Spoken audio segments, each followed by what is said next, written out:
આ તો થવાનું જ હતું, અમને તો ખબર જ હતી. વિચાર કરો દોસ્તો, તમે કચ્છની અંદર બે ગામ છે, ભીમદેવકા અને ફૂલપરા.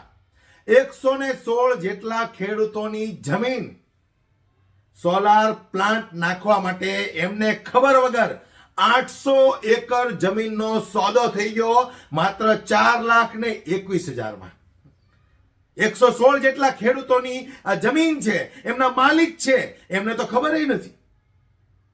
એમને ખબર નથી આ સોદો થઈ ગયો. એ વિચાર કરો તમે દોસ્તો, તમારા હકની જમીન છે, તમારા હકનું મકાન છે, તો પણ તમને ખબર નહીં રહે ક્યારે એના સોદા થઈ જશે.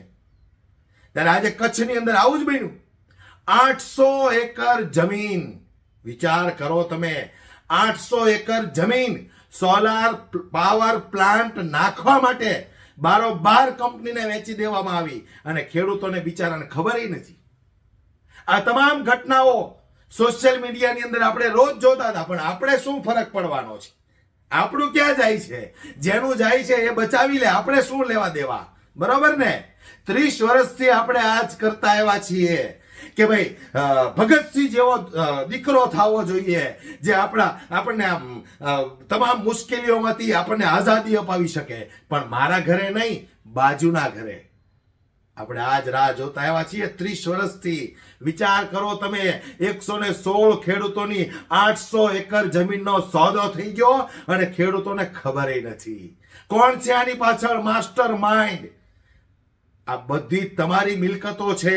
જો તમે નહીં જાગો, તમારી અંદરની આત્મા નહીં જગાડો, તો આ બધી મિલકતો તમને ખબર નહીં રહે, એમ વેચાઈ જવાની છે.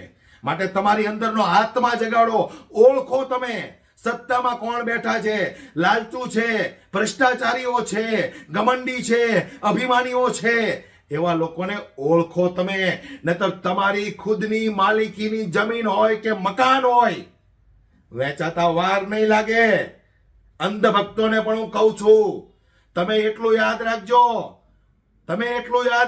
તમારી અંદરની કિડની છે ને, તમને ખબર નહીં રહે અને ગાયબ થઈ જાય. એ પણ સમય આવશે, એની રાહ જોવી પડશે તમારે. જો નહીં સુધરો તો એ પણ સમય આવશે. માટે દરેક લોકોને હું 2 હાથ જોડીને વિનંતી કરું છું કે જાગૃત બની જાઓ, તમારી અંદરનો આત્મા જગાડો.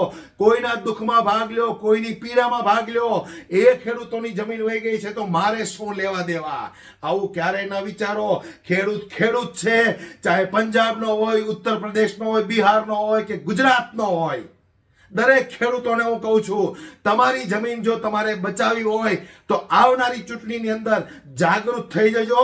નહીતર તમારી પાસે 1 ફૂટ જમીન પણ આ લોકો નહીં રહેવા દે. વિડીયો તમને યોગ્ય લાગે તો જ શેર કરજો, બાકી જોઈ અને આનંદ કરજો.